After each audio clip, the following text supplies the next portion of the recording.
मात्र कोरटकर आणि सोलापूरकर विरोधात भाजप फलक देखील लावत नाही.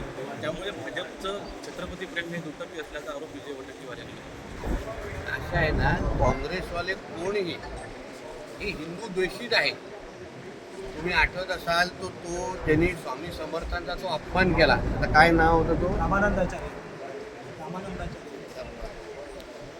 त्यांनी जे स्वामी समर्थांचा अपमान केला ज्याच्यावर पवार साहेब स्वतः स्टेजवर होते त्याबद्दल उत्तम जानकर. नाणीचे अरे तो रे पत्रकार आहे ना आपला तो नरेंद्राचार्य. तेव्हा कोण काय बोललं नाही. तेव्हा हे लोकांची तो थोबाड उघडले नाही. हे लोकांना हिंदू द्वेष जो ह्यांचा वारंवार जो सगळ्यांमध्ये दिसतो ना तो त्याच्यामुळे आता त्याच्यातला हा भाग विजय वडेट्टीवार आहे. आमच्या नरेंद्राचार्य महाराजांबद्दल हा एकीने बोलणं याची लायकी तरी आहे का? त्याला हिंमत असेल ना की त्यांनी नाणीमध्ये जाऊन बोलून दाखवावं, इथे रत्नागिरीमध्ये जाऊन बोलून दाखवावं, कपडे फाडून त्याला परत पाठवतील घरी या विजय वडेट्टीवारला.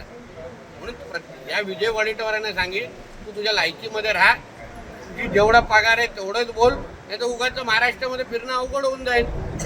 तर गुंडगिरी आणि वस्त्रहरणाचा अरे संजय राजाराम राऊतच्या आजूबाजूला किती गुंड आहे त्याची यादी देऊ का?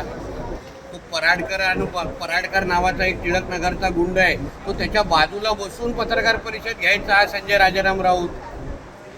म्हणून संजय राजाराम राऊत ते दुसऱ्यांना गुंडांच्या संदर्भात हे बोलून महाविकास आघाडीमध्ये मुख्यमंत्र्याच्या काळात मुख्यमंत्र्याच्या घरात किती गुंड येऊन राहायचे? कोण त्यांना वडापाव खायला द्यायचा? सांगू का? त्याला थोबाड उघडू का? एबीपी माझा, उघडा डोळे बघा नीट.